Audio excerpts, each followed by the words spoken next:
সামনের বাংলাদেশ হবে ঐক্যের, সামনের বাংলাদেশ রাজনৈতিক সুস্থ প্রতিযোগিতা হোক আমাদের মধ্যে। আমরা তরুণ, আমরা অনেক বড় দায়িত্ব হাতে নিয়ে এগোতে যাচ্ছি। জুলাই বিপ্লব আমি আমার চোখের সামনে ঘটতে দেখেছি এবং তার কিছু অংশ হলেও আমার হাত দিয়ে আমি অংশ নিতে পেরেছি।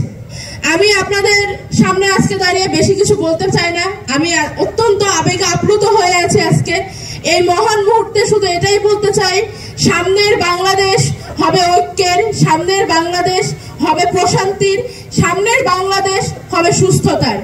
রাজনৈতিক সুস্থ প্রতিযোগিতা হোক আমাদের মধ্যে, ভালো কাজের প্রতিযোগিতা হোক। যখনই জাতির প্রশ্ন আসবে তখনই যেন আমরা দলমত নির্বিশেষে জাতীয় ঐক্য সামনে দেখতে পাই।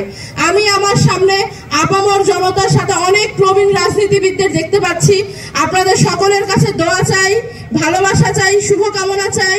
আমরা তরুণ, আমরা অনেক বড় দায়িত্ব হাতে নিয়ে এগোতে যাচ্ছি।